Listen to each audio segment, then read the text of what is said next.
hopes? It's a long task now. Do you still intend to harbour hopes? That's what supporters and media do. We're not focused on that. I mean, everyone asks every week. It's not what most coaches, and I can only speak for ourselves, but we don't focus on that because it's an outcome. It's something that's a result of your effort and the things you do throughout the year. So,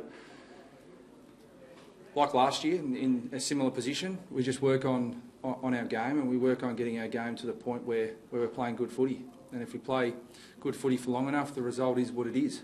But you don't just sit here and try and hope and who might fall over, who might keep going. You just focus on yourselves, or we do anyway. So you can ask the question. I understand it. I respect it, but we're not thinking that way. What do you think you'd have lost the game today? Well, the second quarter we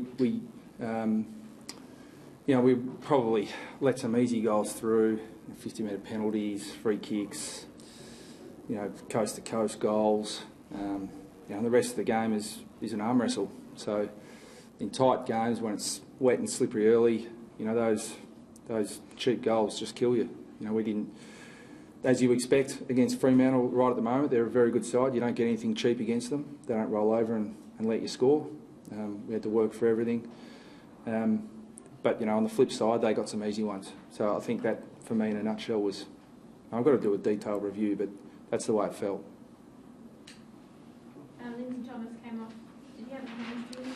He got hit. He got a knock in the buttock hamstring, and it was certainly tightening up. So we tried to get him back out there, but to me, he didn't look like he was functioning anywhere near where his normal level. So we took him off, but we're hopeful. What do you make of the battle between Crowley and Harvey?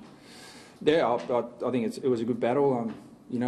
Ryan plays a really effective negating role for his team, and I think he's really valuable to them. And I thought Burma really responded in the third quarter when we put him forward, and he started to give us some options going forward. But Burma's played 350 plus games. I reckon he might have got away with 20 games at the start of his career, maybe 10, when he wasn't subjected to that sort of defensive pressure.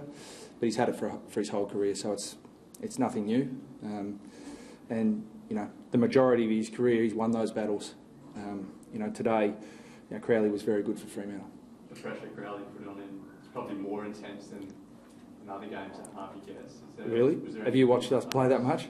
He gets it every week, Boomer. Every week. I mean, it's honestly, it's 8 out of 10. It's usually like that. He gets put down behind the ball. He gets up. He more than dishes out his own.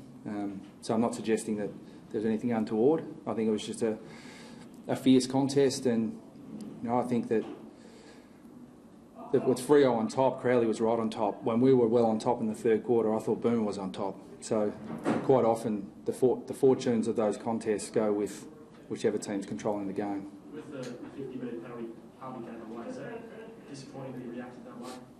Oh yeah, but it's always the old adage that the retaliator gets penalised. So I'm not. You can't condone a lack of discipline at any time, and that was a lack of discipline. He reacted. And he's an experienced player, and we don't expect him to react. He knows the attention he's going to come in for every week because he's a great player, and he's got to be able to deal with that. So yeah, of course it was disappointing. He left you forward for big chunks. Sort of in hindsight now, should you send him into the centre square a bit more, or was that just how you wanted? No, that's how we wanted. We preferred the matchups we had inside. I thought Taylor Hine did a terrific job on Stephen Hill in the second half. Pressured him in the first half, but Stephen Hill's a very good player. Levi Greenwood with Fife, I thought they had a really good battle. So we didn't want to alter those to. I'm quite happy. I think Crowley's a pretty effective inside midfielder too. So pretty happy to have him out of there and try and get some spark and life in our forward line. So part of leaving Harvey out is a further respect to Crowley then, is it, to keep him out of that centre? Yeah, it is. Yeah, it is. But Mundy being out as well probably left them a little bit thin, and Clancy Pearce going to Wells, it was sort of they had their matchups, we had ours. But I think again while the Freo boys did a good job, I think that those battles tend to lean towards whichever team's on top because you get better supply as well. So yeah. We pushed Boomer up into the midfield for bits and pieces, but we thought he'd be more effective forward. Brad, what do you hope to achieve the rest of the season, given the position you're in now? No, we keep on going. I mean, this. I think if you go back and have a look at this time last year, we were in a similar position. So we look at, and we've improved. Our footy this year without getting the results, and that's incredibly frustrating. We've learnt some bitter lessons at crucial times. We take our foot off the pedal and we get scored against. So we've got to fix that. So that's our focus, because I think if you look at most other things, if we can fix that, we can be a pretty effective team. But if we don't fix it, we're going to struggle to beat the best, of which Freo are one. Brad, the Dockers defend so well. It's been a criticism of your team that you don't defend so well. Do you take stuff out of what Ross Lyon's game plan is and bring it into yours as well? No, we don't. No, we don't. I'd like to take their defence and our attack. It'd be great. We'd be a pretty good team. But you give up things when you defend like that too. So we certainly need to improve our defence. There's no hiding or shying away from that. But we want to play our brand of footy, which we know can be very effective. And we've had games this year where we've defended extremely well. We haven't defended for periods of games. So, but they're purely execution things. They're not what we need to implement. We've just got to keep working on the execution of what we're trying to do.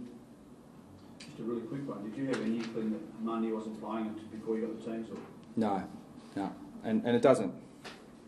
We're not a huge side that buys into rumours and innuendo and all that sort of stuff. So we get the team 90 minutes before the game. So we had to obviously plan for him to play because he's a really good player.